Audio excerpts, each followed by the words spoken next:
Coming up on this episode of the Struggling Mind podcast. But they're a genius in what they do and the way that their brain works. The environment just needs to be changed. You know, if you tell a child, you know, there's a child that's sitting there in class and they won't stop moving and they're tapping their foot. It's not the child's naughty, get out. It's like, well, this child, in order for the child to be able to listen and to stay on track and for their brain to work, they need to be able to move. And that's the way their brain is wired. So it's so prehistoric. If you say to the child, you watch the child, what do you love? What do you want to do? They will be doing something in their life that they're really interested in. If you put all of your effort into letting them do that, they will thrive.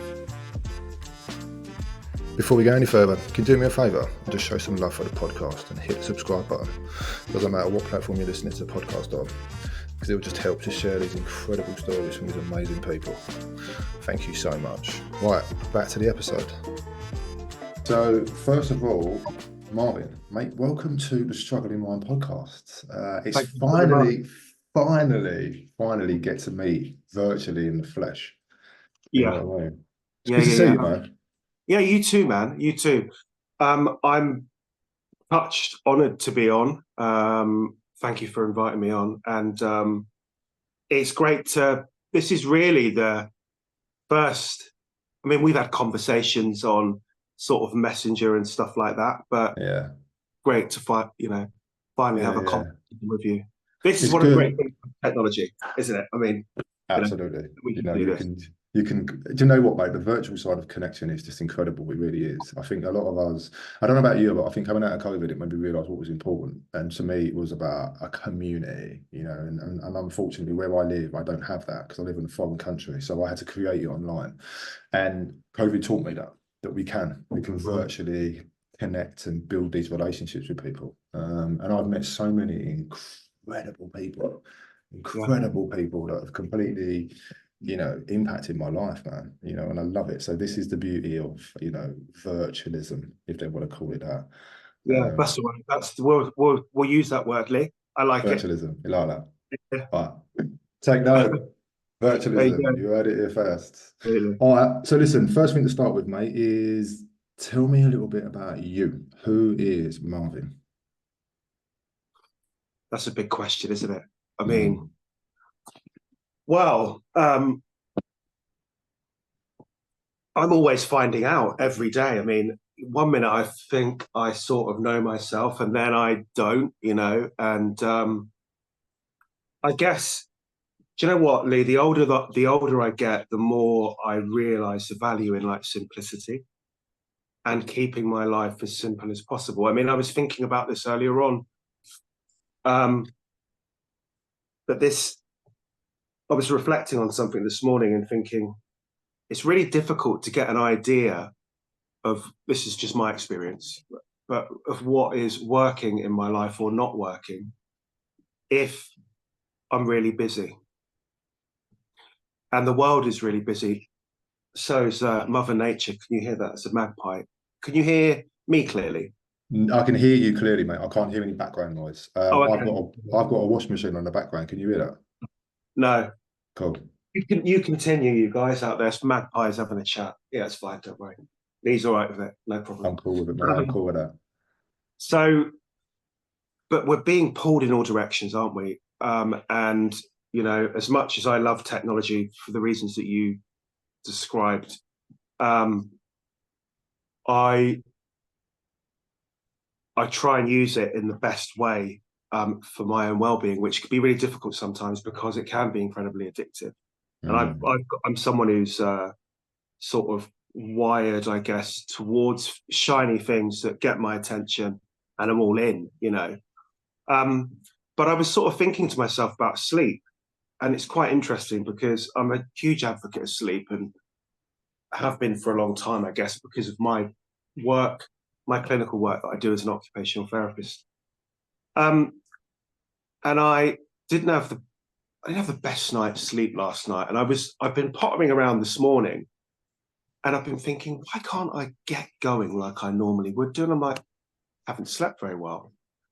But normally I wouldn't really be able to gauge that, because maybe all I'm doing is like, right, okay, I've got so much to do, I'm going to have some coffee, you know, and then that perks me up. So it's like we can sometimes be almost like a vehicle, like a car, and we just keep topping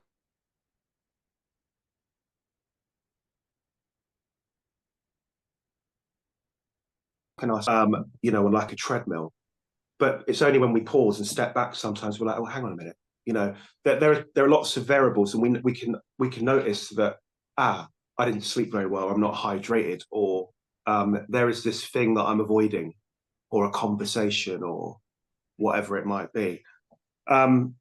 So I think that links to the question that you asked me, and that as I've got older, you know, I'm more and more interested in keeping my life as simple as possible, and sort of letting go of things that are unhelpful. And that's been a lot of stuff, really. Alcohol, partying, drugs. And at the moment, I'm trying to release my grip on working too hard. You know, so, I mean, it's an interesting question, because, like, you know, like when we go to a dinner party or something like that, or we go and meet people for the first time in a social situation, we're asked, so who are you and what do you do, you know? And sometimes I'll find myself saying, well, I'm Marvin, this is my age, you know, this is what I do for a living. And that's, of course, yeah, that's who I am. But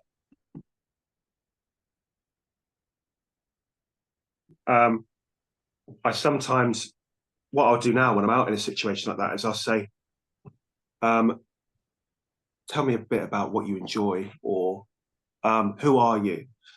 So it links to the question that you ask when we've had conversations on Messenger. And I love the question that you ask, which is, how are you feeling? And I remember the first time you asked me that, and I was like, how am I feeling? Well, I don't really know. I've been too busy to even notice. And then after a while, I was like, wow, what a question. And I started to ask people the same question as well. It's quite powerful. You are going to get lots of waffly answers from me, Lee, because it's the way my mind works. Mate, listen, you're speaking my language, mate. You know what I mean? You really are. And do you know what? It is hard. It's hard to explain who you are, because the first thing we want to do is give all the best bits about ourselves. You know, I'm this. But then you kind of think, actually, do you know what? I ain't like that all the time. You know, in that sense. And when people ask me who I am, I say my name's Lee, and I'm pretty much multifaceted, mate. I'm a bit of everything. Do you know what I mean? But I'm trying to understand who I am. So just like you, in that sense. And How are you getting on with it? mate, to be honest, it's once you open the door, you don't want to close it. But there's so many times you just want to slam it shut, because you just think, I can't face this. But it's just another thing that gets you closer to who you really are.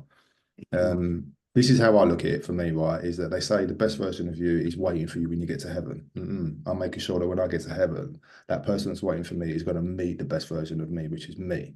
Do you understand what I mean? And I ain't going to get it right all the time. You know, I mean, I'm going to fuck up so many times, but that's part of it. You know, that's part of the process. Is that the times that I do fuck up is go, okay, Lee, what did you learn? What do you need to do different? You know, if you repeat yourself, then you're being a dickhead in that sense. And there are certain things that I just allow myself to do. I mean, you just have to, because you spend so many times. I don't know about you, mate, but I spent so many years conforming to what I thought society wanted for me, and how society wanted me to present, and how society needed me to show up. And it was totally at the detriment to myself, because I just wasn't showing up as me. I was just showing up as a version that people would accept, and that I wanted, in a way that I wanted to be accepted. Do you know what I mean? In that sense. And that goes for anything, mate. That went for my sexuality, for drugs, drinking, all that sort of stuff. You know, I'd done that stuff in order to accept. And it was to accept me. But I was using other people as that acceptance. If they accepted me, then I'm good. I can hide all this shit that I don't like about myself, and I can, you know, pretend it's not there. But it is. because it stays there because you don't see it, and then you have to start working on yourself. Like you have to, because it catches up with you. Absolutely. Yeah. You're speaking my language now. Yeah, I'm with you. I mean, I think that like it's like a lifelong identity project, you know, and society, there's a lot of pressure, isn't there? I mean, growing up is, I mean, for me, I mean, there's, you know, loads of things. Like for me, growing up as a young lad in Berkshire, in a one of the rural counties, and when I think about identity, there's loads of stuff that comes up. Like, I became very good at becoming a chameleon, almost. You know, like and it wasn't conscious; it was subconscious. It was like, right, in order for me to feel like I fit in, and that people aren't going to reject me or leave me, because that was my biggest fear. And I guess that, for me, sort of, when I think about it, is probably quite deep rooted for human beings, because maybe all the way back deep in the reptilian brain is this sort of mechanism that we cannot be ousted from the tribe because we won't survive. So I'm going to do anything, you know, to fit in. And it's like a subconscious thing that goes on where I would be trying to get a sense of how people wanted me to be. Then I would be that way. And then that would happen with lots of different groups of people. So, and I just thought that was part of my multifaceted personality, but it was really about how I was feeling. I wasn't feeling secure and strong in in a sense of self, you know. And I think for me, the stuff that sort of fed into that was being a man, growing up in Western culture, and having a side of myself that, I mean, I don't even think it's useful to use words like masculine, feminine. It was just part of me that was probably a bit deeper and a bit more feeling based, and lots of men around me as I grew up and just in society, it was very stiff upper lip, and you know, you don't talk about this stuff. And so to have those feelings made me feel ashamed, like I'm not a man, you know, who am I? Being mixed race as well, and although, you know, that I think that had an impact on my self-worth, because I didn't really know where I fitted, you know. And then also being neurodivergent, you know, I was diagnosed as an adult with ADHD combined type, and then loads of stuff sort of made sense, you know. So yeah, it was exhausting. It's exhausting to have so many masks, and you have to work so hard to keep it going, and all the while there's no benefit really, because you don't feel, I mean, I felt like an alien almost, like, you know, yeah, and something's got to give. Yeah, mate. It's almost like we're separated at birth. Everything you just said, I totally relate to. You know, that exhausting. That's the tiredness. I think a lot of men feel that tiredness because they're kind of like, what do you want from me? You know, what else can I do? And I think when you, again, going back to what you said about the growing up, you know, trying to fit in and be accepted, we always look externally to be accepted, always. Mm-hmm. If that person makes me feel good and they're like, you know, they're the ringleader or they're this, then I'm in. Like, I'm into that circle. You know, I've been accepted into that, so I'm there. But it's like, okay, when you're there, what do you do? Now what? Now what happens? How do I conform? You know, because we're so focused on being accepted that we forget how to sustain that, because it is just playing a character.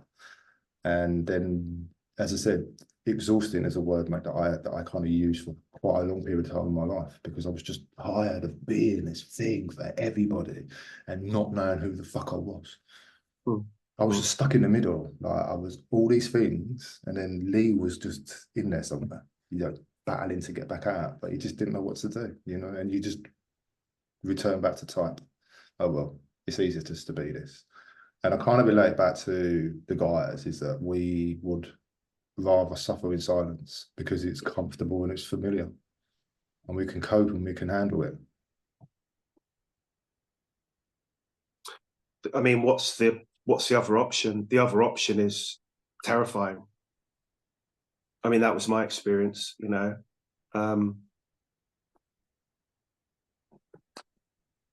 And also, it's like, I mean, do you know what? I remember when I was younger, when I first started drinking alcohol. Well, actually, probably a bit after that, but maybe when I was around sort of 18, 19, I used to have a night out and come back home, and suddenly I'd get this flood of like feelings that would come up, and I'd start to feel really emotional, and I'd notice that like physically my own body would like push them down. It would come up to like my throat. I'd feel it in my throat, and I'd like, this needs to come out. And then I'd automatically, something inside of me would push it down. And it kept happening again and again and again and again. So as much as alcohol, in the end, my relationship with alcohol changed, you know, and I don't drink anymore. But that for a time, I think it had some sort of therapeutic value in that it enabled me to lose my inhibitions a bit and start to talk a bit more about stuff. And I'm not promoting alcohol, you know, go out and drink, you know, pour yourself a Coke. I'm not saying that at all. But that sort of felt like the start for me, you know, and it's quite incredible, really, when I look back and I think the language and the words that I can find now to talk about how I feel is just, it's just totally different to how I was when I was a lot younger, you know. It's like if we talk about that sort of I use the word chameleon, you know, like, and even when I say that, it's like there's a tightness. It's like anxiety. It's like I'm walking on eggshells, you know, don't want anyone to see that I'm here. I'm just going to fit in. And the opposite of that is like sitting and just waiting for myself. So, you know, like in a situation where someone is to ask you a question, before I'd be like rehearsing, right, what am I going to say, you know, and I'll make sure I say this, this, and this, because this is how I'm going to present myself. But that slowly became, well, I don't know what I'm going to say, but I trust myself, and something will come through in the moment. You know, it's like waiting for yourself, which is a lot more grounded, you know, and it feels slower, you know, more comfortable. Yeah, I understand that, mate. I do understand that. It's important, I think. And you know, and again, that suppression thing that you were saying about the emotion coming up and it kind of getting blocked there, it's, mate, I feel that. I do. It's almost like we've conditioned ourselves to allow it to come to a certain point, and then we take that control and push it back down again because it's not accepted. And maybe we just don't know how to articulate the way that we're feeling, because maybe we just wasn't shown how to do that, because we was told that we have to be a certain way. And so we just ignore that other stuff, you know. It's like when you said about the masculine and feminine energy. We've all got it, you know, and it's just it's how we kind of allow ourselves to regulate it. Do you know what I mean? And I think that emotion comes into that. And so, mate, there's so many things that you've said that just like, I keep looking at you and thinking, like, are you sure we weren't fucking Siamese twins? You know what I mean? Well, who knows? We might be, Lee. Well, we don't know, do we? I was scanning you and I was thinking, I wonder if he's got the same dad as me, because I don't know who my dad is. Do you know who your dad is? I do, yeah. What's his name? He might be your dad. His name's Lester. Oh, right. No, my dad's name's Sonny, so maybe not. So no, maybe not. But we look similar, you know what I mean? I think so, yeah. Well, I take that as a massive compliment, because you're a very handsome man. You are. So are you, man. So are you know what I mean? Like, so, like, you know, like they see, like, you know.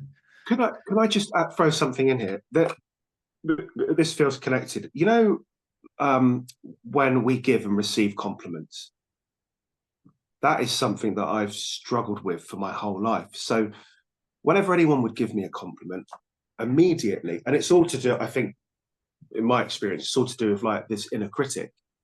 Someone would give me a compliment, and immediately this voice would go, "Oh, they're just saying that to make you feel better," you know. And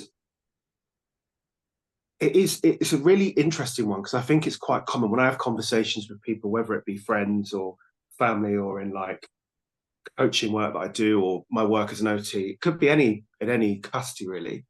It seems to be a common theme for people that this thing that's sort of rooted in maybe a low self-esteem and a low a fragmented sense of self, being able to bring anything in that is comforting, like that's warm, that's compassionate, you know, is rejected by the body almost somatically, you know, like it's a bit like that the emotional freeze that we talked about, getting to the neck, and you know, and it's I think it's conditioning. Yeah, I totally Most agree of with it happens automatically. It's like a contraction, that. how it feels. I just find that quite interesting. I mean, I've got better at it. I start to say thank you now when people give me compliments, and it feels really fucking uncomfortable. I'm Does it? squirming inside. I'm like, you know, I say thank you, and then my mind's going, they're probably going to think you're a wanker, or you're you know, and I sit with it. You know, and that's the thing, isn't it? When you've been doing things a particular way for a long time, to start to do something else never feels comfortable or familiar. I think Yeah, that we know we're on the right track in a way. yeah, I get that. So for you then, Mike, if you was giving somebody a compliment, you just said to me, how does that make you feel to give a compliment? I feel like I'm being honest, really. I feel like I'm just painting, I guess, or just expressing myself honestly. I do it as much as I can when I'm out and about. I think it's important in the world that we live in now. If I talk to everybody, you know, and if I see someone and they've got, I don't know, like a nice hat on or a nice pair of shoes, I say, wow, or a coat, I say, wicked coat, man, I love that. Yeah, And people are taken aback by it. But there's you know, it's doesn't happen that much in London. You'll get a smile or you'll get a look like, are they going to rob me? You know, crazy lady. yeah. But I just think that that's that domino effect that, you know, there's so much power that we have in our actions as human beings, and those actions aren't small. They may appear to be small, but we go out into the world, for example, in rush hour, and we're sitting on a train and someone looks upset, and we get a sense, I really want to say, hello, are you okay? But you feel uncomfortable, and maybe what are other people going to think? But doing that, you never know what impact that will have. You know, and it's or just a compliment, because you don't know what's going on in that person's life. Then that elevates their mood. They then take that into a dynamic work, family, and then that goes into that dynamic, and it just spreads. Yeah, I agree. Do you know what? It's funny then. So then, with that said, okay, with that said, if you give a compliment Random because acts you of know, kindness, I think, sometimes yeah. So then, why is it then it's difficult for us to receive that?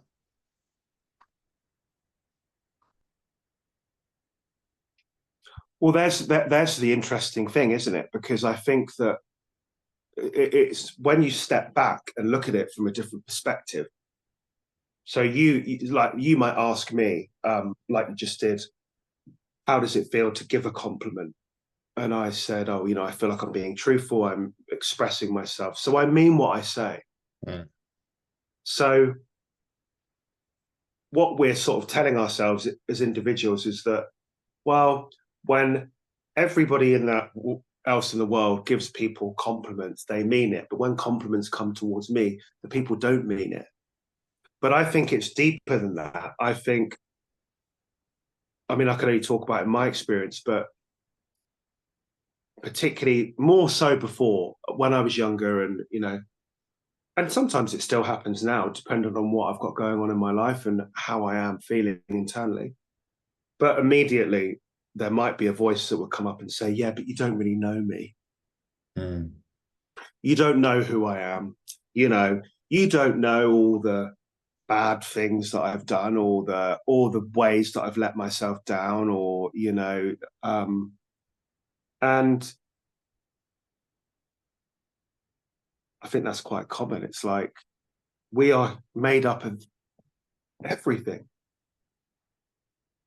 But it is quite interesting. And I think that sort of, for me, that used to tie into that chameleon behavior as of not being almost, it was like a confessing compulsion. And like, I'm going to tell you everything about me, everything about me, everything about me, because, and the reason I'm doing it subconsciously is because once you know everything about me, then you can make your mind up and you can decide if you want me to be around. Mm. So then, because it's funny what you said there, it is, you know, I found it very difficult to compliment for that reason, because I didn't think people were being honest and genuine. But then I never brought it back to me. I never brought it back to the fact that when I compliment people, you know, I'm coming from a place of authenticity. You know, I genuinely do think you look cool in that hat. I genuinely do think your hair looks nice, because I know how important it is to make people feel good. My The hair Thank that you. you had, the hair that you Yeah, had. exactly. But I know how important it is to make people feel good about themselves. You know, I was a massive people pleaser, because that was a way for me to kind of get noticed, or for me to get the things that I needed in regards to affection. Because going back to what you said earlier on about that abandonment thing, you know, growing up without a dad, you know, I felt a sense of loss. Why was I not good enough for you to stick around? Why was I not good enough for you to actually even call me, or whatever? Do you know what I mean? So I put those barriers between me and men, because as far as I was concerned, they left, they abandoned me. So that really kind of messed my relationships up with men, and trust. You know, trust massively, especially being a gay man as well, getting into a relationship with another man. It's kind of like, dude, man, I've got a lot to navigate here. Do you know what I mean? Not only am I looking for a love from a man, but I'm looking for a love to replace the love that I never got from my dad. I'm looking for the attention that I never got from him, you know, and it's all molded into this one person. And all of a sudden there's this expectation part of this person, and they have to perform. And if they don't love me, and they're gonna leave me. Do you know what I mean? So that sits in your head. So that comes, so in regards to the compliment side of things, you know, when someone says, "Oh, you're good at that," you're kind of like, "Yeah, you're just saying that, you know." That's the automatic response, rather than "thank you, I appreciate that." So now when someone says that to me, I'm like, you know what, I'll take that, mate, and I'll put that in my pocket for a day that I need it. So absolutely. I'm acknowledging it, I'm acknowledging what they're saying, but I'm also going, I'm acknowledging it's still a little bit uncomfortable for me, but I know at some point when I'm feeling a bit shit, I'll go, remember what that guy said? He said this about you. So it does, I do use it, but accepting it is still hard. Yeah, 100%. 100%. And I mean, that's really interestingly, because that would make total sense. Thank you for sharing that. It's just, again, it highlights, doesn't it,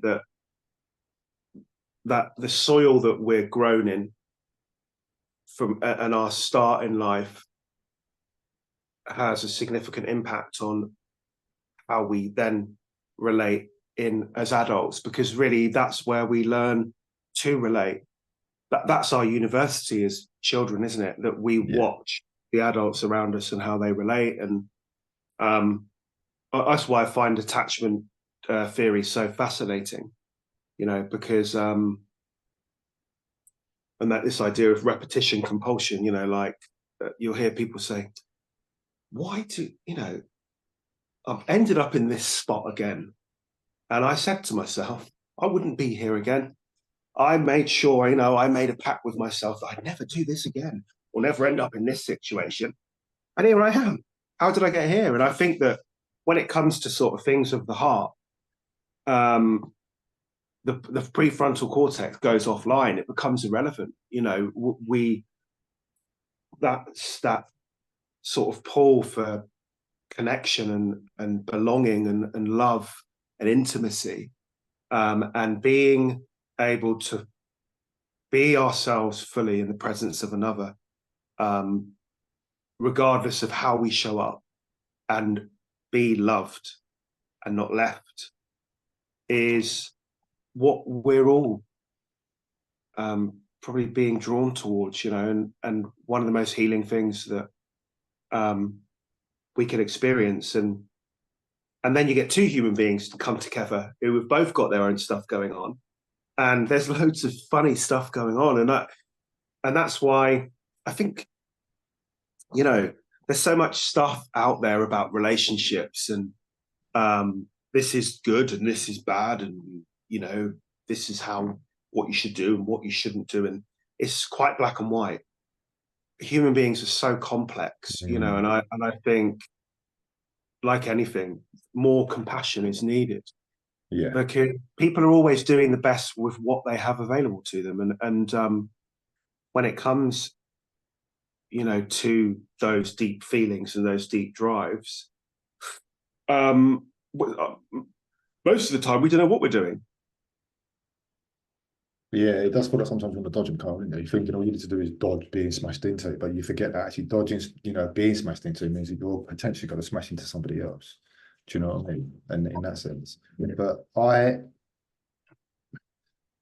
it's, mate, what you said about the soil that we grow in, it definitely is how we harness the way that we see the world. Because number one, we only know what we know. Number two, we're never going to challenge it because we have no reason to, because it's what we believe and it's normal to us and it's how we see the world. And then until something happens for it to completely change the trajectory of the way that you're facing, some of us will never know.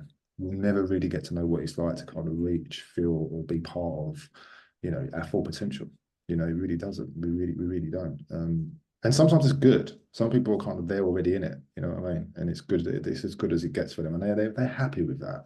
But those of us that are inquisitive and curious, I was talking to a client this morning, and I said that as a kid, right, we're encouraged to be curious. We're encouraged to explore. We're encouraged to use our imagination. That's what we're encouraged to do. But as soon as we get to an age, we're told not to use our imagination. We're told to conform, and judgment kicks in. So our curiosity, naturally, we suppress that because we're scared of people judging us based on what we like and what we don't like. And I try to promote that within myself. Just be curious. Go and find out. You know, you might not like it, but how do you know until you try it? You know what I mean? Like, someone told you that it was shit. Okay, well, that's their version of events. You go and find out how shit it is. And if it's not shit, then do you know what I mean? So we live so much based on what other people tell us that we are scared to explore, and we're scared to be curious because society has told us as adults we shouldn't do that. Oh man, 100%. Do you know what? I just had a moment there where I was sitting listening to you, thinking, more feeling actually. What lucky, how lucky your clients are that work with you, because I just had a moment of thinking, just sitting here as a man and just being able to have a conversation with you and listening to you, and not just now, but I guess the conversations that we've had in the past. I feel heard and safe, and yeah, that's a compliment to you. You know, yeah. Thank you for that, mate. I'll take that. I'll take that all day long, because I think for me, it's just about being the person that I needed and hearing the voice that I never heard. And, you know, having those conversations that are just kind of direct and honest. It's like, look, if you're going to talk shit to me, I'm going to talk shit back to you. If you want to be honest with me, I'll give you that space, mate. I'll sit with you. Do you know what I mean? If you don't want to know, fine. You know, and I think you said at the beginning about as you get older, you know, my life is small. Okay, I made it small because I had to chuck a lot of stuff away because it was bad for me. And so now I invite people to sit at my table. My table is very small. It's very intimate, which means if you're selected, then you should feel privileged.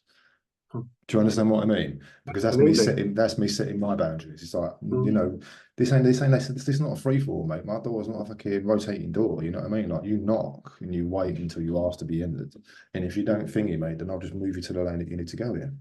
In that sense. And it sounds harsh, but it's true, because I don't have that much time now to invest in people that don't want to invest the same time back into me. You know, and that's really hard, because I love people, but at the same time, I have too much for people. I can get peopled out, and I have to take myself away, and I have to give myself some space. I give myself. Is that the same fly that I've got? Because it seems like I've just batted it over to you. I think so. It's a really intelligent fly that it's going back and forward between the UK and Spain, France. Isn't it? It's teleporting itself. All of a sudden, it's like there, then it's here. It's kind of like, man. These flies, man. These flies. Yeah, so I think it's important that I think letting go. Like, sometimes we just have to let shit go. Like, we collect so much stuff because we think we need it, because it's been a part of us. But the most powerful thing is, mate, is letting it go and saying, actually, do you know what? I don't need that support. I need this kind of support. This stuff has just been holding me back. But because I've been clinging on so tight to it, I'm scared that if I let it go, other things are going to fall with it. And sometimes other things have got to drop. Because it allows you then to put back together the things that actually benefit you and that add value. All the other stuff, mate, is just shit. They just look nice. They're dust collectors. They're things that you put on your unit and go, oh, look what I did 15 years ago. It's like, yeah, I don't care, mate. You know what I mean? Like, what are we doing tomorrow? Yeah. Do you know what I mean? No, I agree. I think that's a really lovely way to put it. And it's so true, because the more we cling on to stuff and hold stuff, whether it be like, you know, we can talk about physical stuff, but we can talk about memories or whatever it might be, that sort of feed into this idea of who we are now. It's quite stuck. And what we do is we weigh ourselves down, and we're missing out from what's going on right now in this moment. It's sort of this idea of, I mean, it feeds into identity, I guess, in a way that, well, you know, who am I? Well, I don't really know today. I'm going to find out, you know, let's see. And this idea that what I know now is anxiety provoking, but I'm willing to sort of let that go and change my mind about anything. Yeah. It's very Taoist, isn't it? It feels very Eastern, you know. I know that I think I've seen some of your a few of your videos in the past where you have a yoga practice and stuff like that that's also a big part of my life, and that has helped me, I think, to get in touch with that sort of part of myself that is simplicity, really, that is you know, the space that comes with that.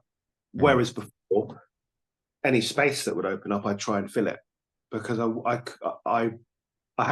would project that I was very comfortable spending time by myself, but I wasn't at all, because I would be numbing out most of the time. You know, I didn't really want to be with myself. Yeah. Yeah, mate, I echo that. I think I like spending time on my own now, because it's a choice. Just like I choose to be around people when I need to be around them. Do you understand what I mean? And I think for me, it's all about strengthening the mind and the body now. Like, I've done some damage to my mind and my body over the years. Like, proper kicked it in. And so now I need to look after it, because it's the only vessel that I have, you know, and it carries me. So I need to look after it and strengthen it, you know, and yoga helps, because it's, you know, when I get on the mat, that's time for me. But it also slows this down, because for me, it's a really dangerous place to climb into. And I've got a much better sense of self now. And like you, I don't know who I'm going to be from one day to the next, but I know that when I get up in the morning, I'm blessed to be in a new day. In that sense, I am I'm a huge overthinker, Melvin, man. I overthink everything. Do you know what I mean? Even to the point that I played this scenario out in my head and I'm like, oh, that was good. And I'm like, hang on, but I've not moved. You know, in that sense, it becomes that intense. But I'm learning ways just to kind of iron those creases out. Sometimes I just have to let it go. I have to run with it. You know, I have to sit with it and allow that whole process and that whole scenario to play out to get to the end, which then I can come to right now, what do I really want to happen? Because it allows me to focus on that. Whereas before I battled so hard. Whereas now I'm kind of like, oh, it's just weather the storm a little bit, mate. You know, just you know what's happening, but let it play its course and then we can get back on track. So I've learned to understand Lee, but for me to understand Lee, I had to reintroduce myself to him. Yeah. Like, who he is now and not who he was. Because once I reintroduce myself to who I am now, then I can start to heal and nurture, you know, the boy from before, which is really important. And I think a lot of us, we kind of look for that acknowledgement of where we got stuck. And for me, it was 11. So that 11-year-old boy needs someone to put an arm around him and say, dude, you're doing well. You are going to do this. And what you're doing is helping me to become that version of myself. And so I had to learn I had to learn that language. And I had to be aware of when he come up and be aware of when I want to lay upside down on my settee or lay on the floor with my dogs or do things that adults would see as being childish. I need to let that out. I need to do that stuff.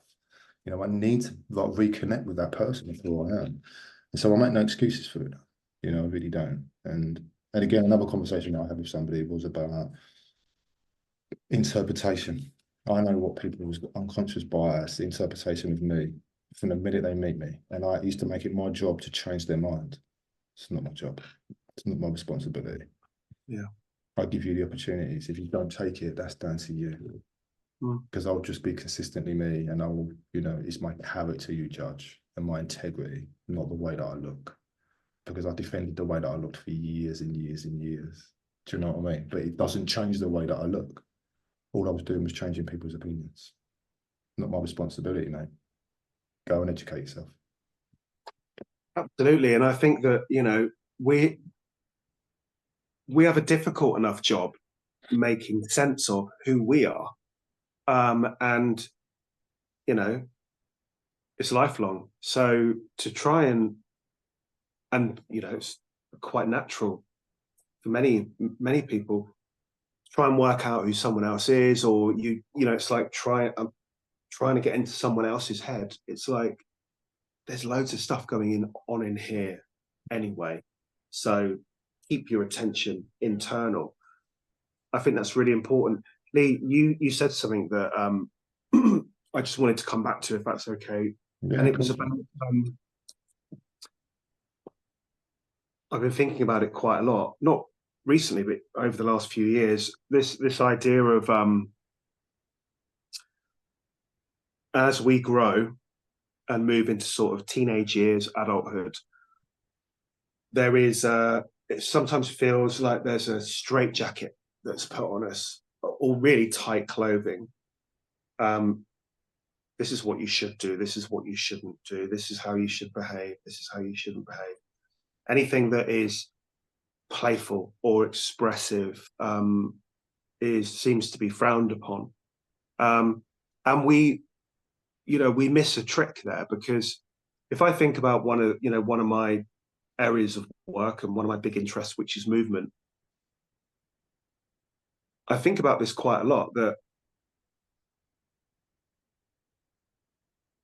the impact that movement has on the brain and vice versa, and that actually we become through what could be anything, you know, speaking, writing, reflection, movement, or engaging with the world, engaging in relationships. And if we think about ourselves as human beings and our closest relative being a chimpanzee, we watch what chimpanzees do in the trees, and we are primates and we don't move.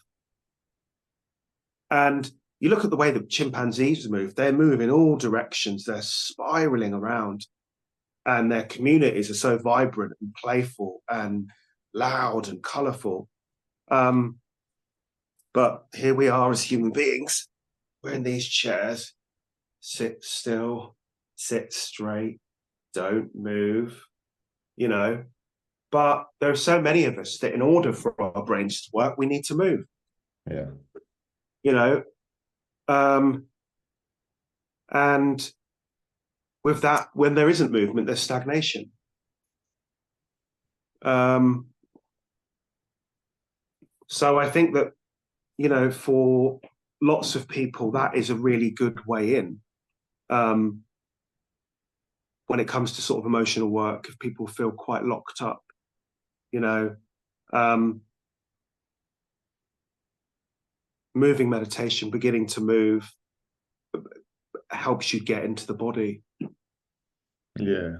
Give us a fearful to be in there. It's a scary place. Well, it is, isn't it? I mean, look, I didn't ask to look like this. I didn't ask to be male, you know, I didn't ask for any of that stuff. We just kind of, that's who you are, get on with it. And it's like, okay, well, what the fuck do I do? You know, how do I become this thing, this expectation that's given to me from the minute that I'm kind of pushed out? You know, you're a man and this is what you're going to do. This is your role. There is no alternative. That's what you've been given. And then we look at everybody around us for guidance, and all we're doing is just bullshitting each other.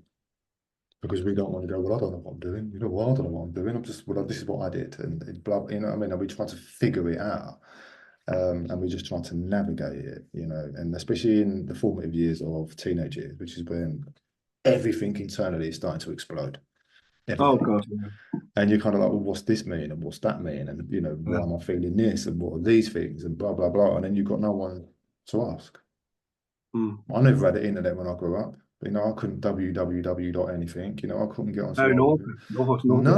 None of it. So we had to just try to figure that shit out. And then now I'm looking at stuff, and I'm really reluctant to Google stuff or to review stuff. I'm getting better at it now. Are you? Yeah, I'm getting a bit better now. I'll pick it up and I'll go, fair enough.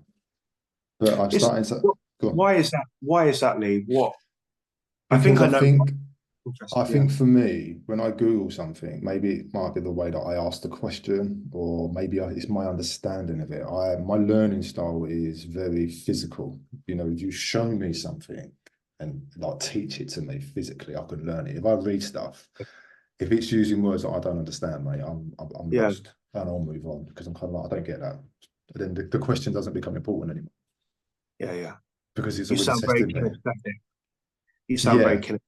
Yeah, I am. And so if someone went to me, right, look, I'll show you, copy me, then I'll copy that verbatim.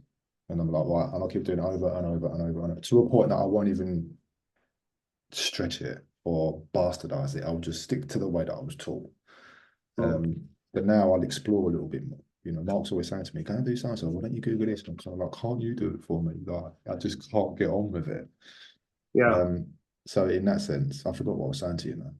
Well, you said that you were, I think, moving away from going to Google, asking questions. And I said, why is that? And you were talking, I think also as well, I think in the kind of line of work that I do, and obviously with the podcast, I'd rather go to the source. I'd rather go and ask that person about their experience. Tell me what happened when you did this. Tell me a little bit about you. Tell me about what you do for a living. Tell me about how you got to where you're going, you know, and learning from the person. I connect really well with people in that sense. But what was I going to say to you? Oh, I'm going to completely switch tact here now. Cool. This is how my brain works. Yeah, absolutely. So for you, with the work that you do, I'm conscious of the time. Have you got no, absolutely.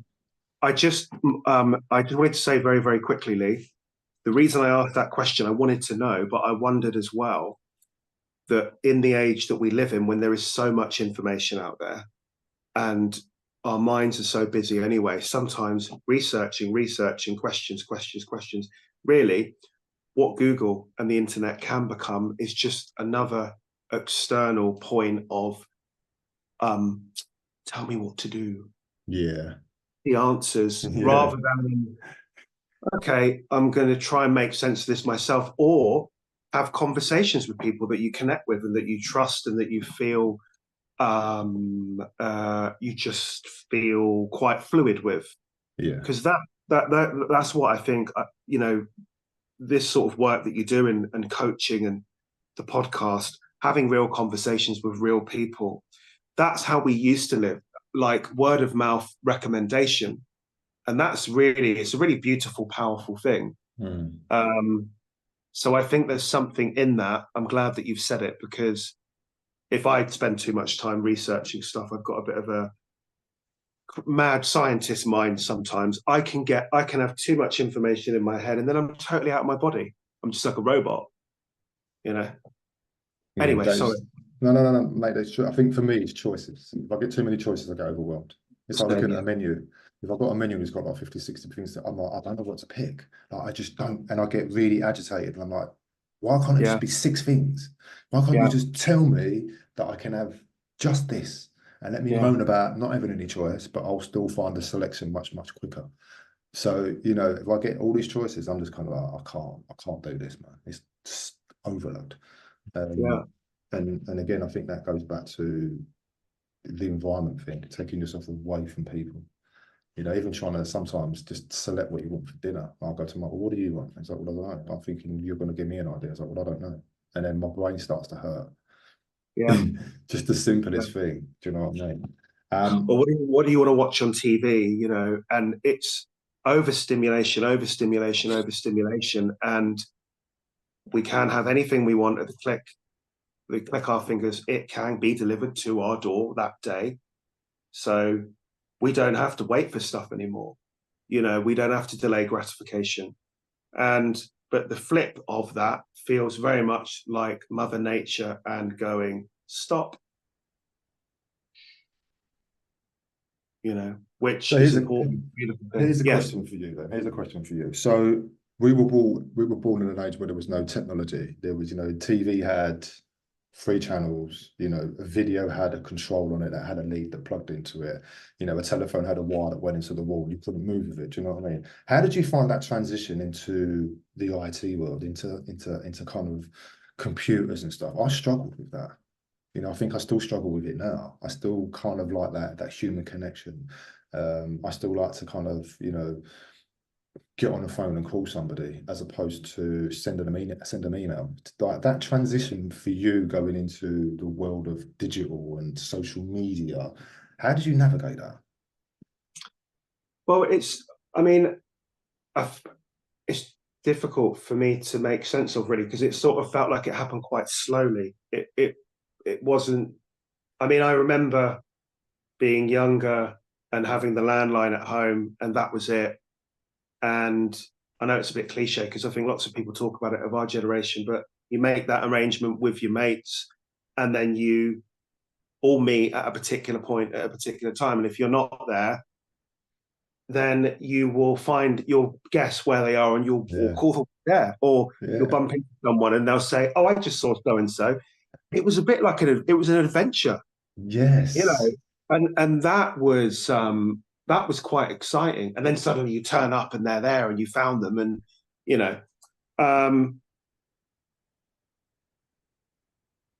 so I think, the transition, I think the issue is that technology just keeps going up, expanding to the point now where I get a bit lost, and I have to watch myself, because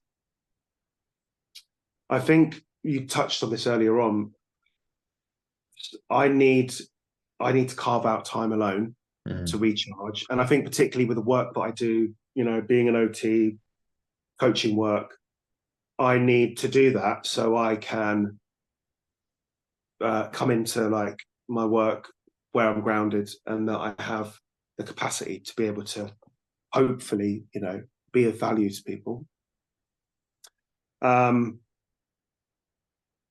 So I've lost my chain of thought now, but we were talking about the technology, the transition. Yeah, and the evolution of how we kind of I find it a bit anxiety provoking, if I'm honest. And I don't like the fact that I can very easily send I think, God, I haven't spoken to so-and-so for such a long time, and just do a big batch of WhatsApp voice recordings, and then that's it. And then I'm back to the next task. There's nothing like, I mean, this is great, you know, video call, but there's nothing like being in someone's presence, you know, seeing the person, giving them a big hug, you know, and being able to feel them, and, you know, and that energy exchange that goes on off of the radar that maybe we can't measure. Yeah. Walking in nature, I love doing that with my friends, just walking and talking, and, you know, and turning the phone off, just saying, let's just turn our phones off and just, you know, walk, talk, you know, connect. So yeah.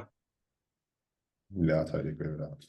So I just want to finish off in regards to what you do for a living, because it's very, I wanted to get to know you first, mate. I didn't want to get to know what you did for a living, because as we both said, we've talked, we've exchanged messages and so on and so forth, but I didn't even know who Marvin was. I knew roughly what you did, but I didn't know you. So now I've got a little bit more context, you know what I mean? So I'm glad that we've connected, because absolutely, I am. Yeah, we're going to stay pals for a long time. We you are. know what I mean? We are. Yeah. So what do you do? So you say that you're an occupational therapist. Give us a quick thing of what an occupational therapist is.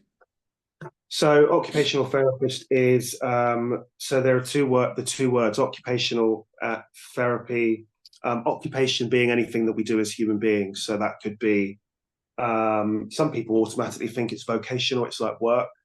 It's not. It could be absolutely anything. So the idea being that when a human being has gone through acute trauma, or it has a disability or a life-threatening progressive condition, it could be absolutely anything, then it's going to impact on them being able to do the things that they love doing. So the philosophy is that if we can't do the things that we love as human beings, then we lose our purpose. And that's really important. So as OTs, we work in every setting in the NHS, in pretty much every setting. And what we do is we go in and we work with an individual in a really person-centered way, and we help them help themselves. So we help them find ways to be able to do what they want, different techniques, strategies, stuff like that. I would say we're a bit like a cross between a clinical psychologist and a physio, really. Right. And how long have you been doing that? 15 years. I'm tired. I'm tired. Oh yeah. I mean, I love it. I love what I love about it, Lee, is I love the patient work, the face-to-face work. I lose myself in it. I'm so grateful. I go into people's homes and I sit on the floor and I talk to people, and I'm probably not your conventional OT. That's the part of my job that I love. I don't enjoy so much all the admin and the report writing. And that was actually how I got diagnosed with ADHD, because you know, and I would be ashamed to say this before, but I would constantly get behind my report writing. I would miss things, and then I just turn that against myself and say, God, why can't I keep up with this stuff? What's wrong with me? You know, I'm a shit therapist. You know, everyone else can do it. So then I got diagnosed, and I realized, oh fuck, this makes total sense. I mean, this is what I would expect to see. You know, and as a result of that then led me to do a coaching diploma as a specialist ADHD coach, which I finished a couple of months ago, and I'm just in the process of sort of creating and launching my own business. Thank you. Congratulations, mate. Thank you.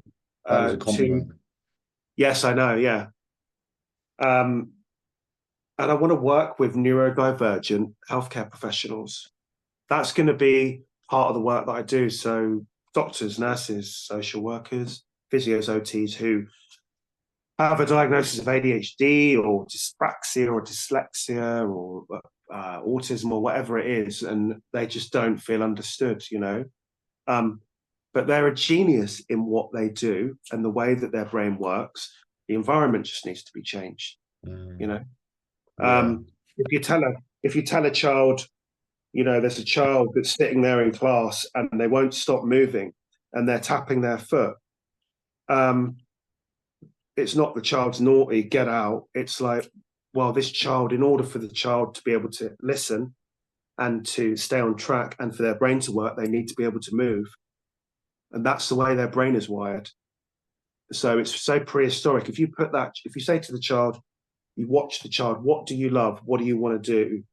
They will be doing something in their life they're really interested in. If you put all of your effort into letting them do that, they will thrive. And that's what we need to be doing. And my wish and my drive, really, I think about me as a little boy, and I think that as a man, I have a duty and a responsibility to, if I can, in a humble way, be a voice for neurodivergent children, adults who are really struggling and don't feel like they fit in. And maybe help put a dent in it, change something. So yeah, and that's connected to that, just very quickly. My work as an occupational therapist, my big interest is neuroplasticity. So the brain's ability to change itself and to sort of reinvent itself through the things that we do, whether it be whatever activity, movement, speech, writing, meditation, and using that in a coaching capacity. So I'm a coach. You know, I would do one-to-one work on Skype. And do we still use Skype? Am I showing my age? I don't know. I think you must still use Skype. Oh, like, if you've got like Dino the dinosaur underneath your kitchen there sink. you go. I've got a bit of catching up to do. But I know. But I'm also a yoga teacher as well. So I'm going to bring it all together. And I'm looking forward to creating some online courses that adults and children can access, that are really cost effective, and that I'm going to give do a certain percentage free of charge, because there are so many people in the UK that can't access healthcare because of the NHS waiting lists, and then they're told to go private, but it's so expensive, you know, to see the specialists they need to see. I want to create something that so people don't miss out. Mate, I love that. I love everything that you just said then, man. Do you know why? Because when you were talking, you were smiling. Yeah. Which means that you've emotionally connected to it. Yeah, absolutely. That, you know, it's and you can see that in people. I mean, you probably notice it when you're coaching people as well. When they start to talk about something they've really connected with, that's when you start drawing that out of them and going, okay, so tell me a bit more about it. And then you start to realize actually they've been planning behind the scenes, but no one's really given permission to actually start to, you know, forward think and to future plan with it. And that's why I love my job, because I have the pleasure of sitting in the company of somebody that is in the process of discovering themselves. And we get to share that with them, you know, and it's a very humbling experience, because you're seeing them grow in front of you and feeding that back into them, because they're going through it, but they haven't got to the point of seeing it yet. And you go, this is what you've just done. This is what you've just shared. This is what you've just shown. This is what you just shared. And it's like, yeah. And in that minute when they get it, when you go to them, you get it, don't you? They're like, yeah. You can't teach that. That's something they have to experience themselves. And for me, that's the reason why I do what I do. Yeah. You know, it's because it's that moment you get to share with somebody that is just priceless. And the thing is, once you've learned it, you can't unlearn it. Absolutely. Yeah. It's there. It's just there. Do you know what I mean? Yeah. That's a part of coaching, Lee, I think. It's really interesting because working as an OT for so many years and working in this occupational therapy model, which is a bit like coaching, but it is there's lots of goal setting, and I have a toolbox, and it's like me as the therapist, okay, it's person-centered, but I'm going to give you this stuff to use and to play around. I had to totally change the way that I work when I did my coaching diploma, because I had to ask a question and leave loads of space and let the client find their way. And it was actually through the client finding their way that they have the realization. And when they have that realization, that's where the power is and where they evoke change, and it sticks because no one's told them how to do it or what to do. It's internal. And as a coach, you're sitting there with them, just sitting with them, and they do it themselves. And I think they're like, they've got a blank canvas and they're drawing. You're just there with them. It's a beautiful, powerful. Yeah, it's, I think when I, you know what, mate, when I done my introduction to counselling, I remember my counsellor saying, before you can understand the experiences of others, you need to understand your own. And I was like, what does she mean by that? And then as time went on, I started to realise that who was I to judge? Who was I to pass on an opinion if I was totally blanketing my own and I wasn't allowing myself to go, this is why you do what you do. This is why you feel the way that you feel. This is why you behave the way that you behave. But you have the control and the power to change that. Do you know what I mean? Rather than that controlling you. And once I learned that, that changed everything for me. Changed everything. You know what I mean? And it just, and coaching for me is more about sharing. You know, I have qualifications coming out my arse, mate, but the experience is what helps people, because that's what you connect to, and that's where the truth is, and that's where the trust lies. I can trust this guy because I know that what he's saying is true, because I can understand the feeling that's attached to what he's saying in regards to what he went through. And we get that. Do you know what I mean? We get that. And I think with that trust, then people are kind of like, oh, so he's given me that space and that permission to talk. And it's like, dude, this is yours. I'm just there to facilitate. Go. And then it's, you know what I mean? And then what they're doing is they're starting to give themselves permission. Actually, I do feel this way, and I am allowed to feel this way. And now I'm starting to understand why I feel this way, because I'm connecting with that feeling, because I'm allowing myself to feel that rather than thinking of ways to avoid it. We pick one or two things. We're either a thinker or a feeler. We think of ways to avoid our feelings, or we, you know, sit with our feelings and don't really give it much thought. So I'm just learning. I'm learning now to think and feel. You know, my bereavement cats told me, you know, you're a thinker, not a feeler. Like, you think of ways to avoid your feelings, and I'm like, fucking right, I do. Whereas now I'm like, that feeling that gets stuck here, I want it to come out. So I want that emotion to come out. I want those things to come out, because I need to clear it and I need to understand it, and I want to make room for other stuff that's coming. That it felt like there's an integration. There's a that was, you described that beautifully, man. Thank you. I appreciate that. I appreciate you as well. So I've got 3 quick questions, and then, mate, I'm going to let you go. So, cool. 3 quick questions. Okay. First one is, what's your favourite sandwich? My favourite sandwich is falafel hummus salad. Okay. I'm going to say that sounds a bit dry, but that's only because the falafel can be slightly dry. Has it got a bit like tzatziki or tiramisu? I can't say that. I can't say it either. There are particular words that I can't say. I've got problems with my R's. Am I building a sandwich here for you now? Am I just adding stuff onto your falafel and salad sandwich? Cheese, ham, and pickle. All right, there we go. Brown or white bread? Brown with a crust. I like the style. I like the style. All right, second question. If you have to get rid of all your apps across all your devices and only keep 3 apps, what 3 apps would you keep, and why? Okay, so I would keep WhatsApp for video calls and video messages and groups.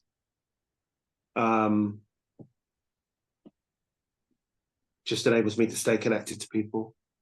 Yeah. Spotify, because I love music. You know, the full 360. There isn't anything that I don't listen to. Retired raver that came out of retirement about a few years ago. I love it, mate. Yeah. Part of the guilty I'm part of a jilted generation, Lee. I survived. Um, Final one would be Lloyd's by Lloyd's banking app. I mean, I know that sounds probably a bit dry. Well, no, because although I don't really, I'm trying to learn to understand money, but yeah, I'm learning, so that needs to stay. Okay, yeah, okay, that's fair enough, mate. It just goes to show you, doesn't it, really? It's just how much we rely on the apps on the phone, how much it governs our life. Absolutely. Do you know what I mean? Like, it's the window to the world as far as we're concerned. Yeah. And the third and final one, mate, is if you were to have a superpower, what would it be? Do you know what? I mean, I know this might sound crackers, but there isn't anything that I would want as a superpower. I mean,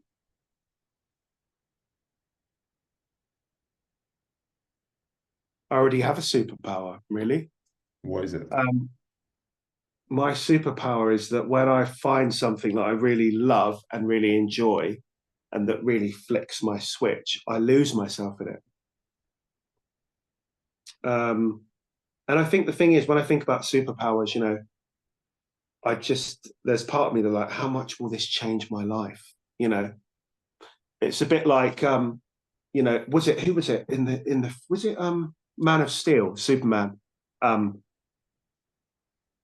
With great power comes great responsibility. I don't want that responsibility, Lee. Yeah. Yeah. I'll keep my life simple, man. Yeah, yeah. And do you know what? I think when I've asked that question to other people, the first thing they think of is a superhero. And I suppose really, man, we're all superheroes to somebody. Do you know what I mean? Like we really are. We've all done something that's made a massive impact positively on someone else's life. And so I like the fact of what you said is that you're put my teeth back in, calm myself down, right, go again, is that you said that your superpower was yours. Have you seen Man of Steel, the film? No. It's a really, really beautiful film. And when I was a little boy, I was obsessed with Superman. And my mum told me that I had a period of like 2 weeks, a few weeks, where I wouldn't take this Superman outfit off. And I wouldn't come downstairs for anything, have my dinner. If mum called me Marvin, it would have to be Superman. I'd be like, no. Really? And I wouldn't even take it off to like go to school. And then when Man of Steel came out, I went and watched it with my mum and dad. And what a powerful film, because they've interwoven the story about Superman struggling with his identity because he doesn't fit in on Earth, and also with that he feels so much responsibility. And it was just, I mean, I was in tears throughout the film. It was powerful. I mean, it's quite fitting, really, because it connects with it feels like it connects what we were talking about throughout our conversation about identity and feeling like you don't fit in. Yeah, I'll go and check that out, mate. So let me finish this then with, do you feel like you fit in now? Have you found your space? Well, that's quite interesting because actually, all the while being younger, trying to fit in, what I realised is that I don't want to fit in anyway. And I don't fucking fit in anyway. Who does? Do you know what I mean? Exactly. Yeah. I mean, the funny thing is, if someone tells me, my brain's funny in the way it works. Someone tells me, where do you fit? I mean, I remember when I used to teach yoga, some of the local yoga studios, right, Marvin, where do you fit? What class, what style do you teach? Is it? And I was like, none of them. I mean, I can't find the words that describe the way that I teach. It's a combination of everything, and it's, you know, or it's like, you need to get in this box. I'm like, I'm not getting in a fucking box. No. Got to run around in the field with like no clothes and a blonde wig on and one high heel, you know? Do you know what I mean? That was many years ago, Lou. That's why I stopped drinking, man. Seriously, trust me. Dude, that is a conversation that we need to come back Yeah, to. I swear to absolutely. God, there'll be some stories shared there. I like that. Yeah, I like what you said. You know, you are right, mate. I think as growing up, we do want to be the same. We don't want to be different. But now I want to be different. I don't want to be like everybody yeah, else. yeah, Yeah, I don't want to be like everybody else. You know, I want to understand me and how complex I am and how different I am. So I champion when we look to people who are different growing up, people go, oh, look how different they are. It's like, they're not different, mate. They're being them. Like they were unexplicitly, unapologetically being themselves. We used to take the piss because they wasn't like us, because we all yeah, followed like sheep in order to be yeah, fitting in. And these people made it their mission to be them. And that's what I'm trying to do now, man, is just be Lee, my yeah, version of Lee, the version that I see for myself. And peeling away and untangling all that shit that comes before it, all that stuff that people said and expect and have conditioned you to, mate. I'm kind of like, when you get Copydex glue, you paint your fingers and peel it off.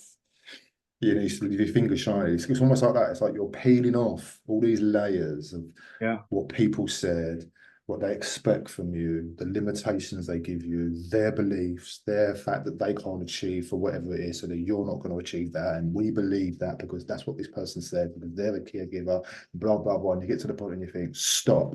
yeah. Fuck this. Stop that shit, mate. Like, who Yeah, the fuck are you? And like, as I yeah, said at the beginning, mate, I am so many things on any given day. I yeah, couldn't yeah. even begin to describe to you, but all I say is that I am multifaceted. And if you want to come for the ride, make sure you fucking grip on, because we don't know where it's going to go. And I love that. Yeah. As I do, I think you're doing a beautiful job of that, Lee. And I think the really important thing is, and of course, it's important for you and the individual to, if they so choose, that go on that journey to every day they're learning stuff about themselves and just feeling more comfortable in their own skin, you know, um, and more fluid, freer to move around in the world in the way that they want to. The really beautiful thing is the moment you do that, particularly in the role that you have and in your capacity, is that you start to give other people permission to do the same. And that is so far reaching. And it's really foundation for good mental health. But just like for all human beings, are right to feel enough and to feel like I can be myself. I can be natural. Comfortable with who I am. I can take up space in the world. I can sit here and my voice matters. And I think Yeah. that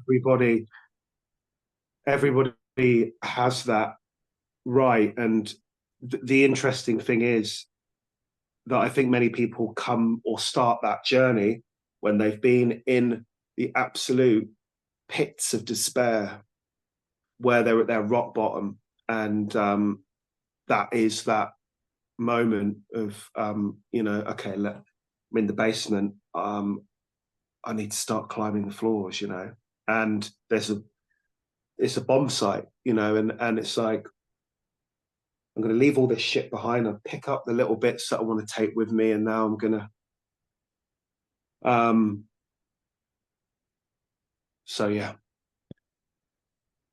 Listen, Marvin, I am so glad that we connected. And I'm so glad that you agreed to come on the podcast, mate, because you're a good man. You're a good man. I've learned Thank a you. lot.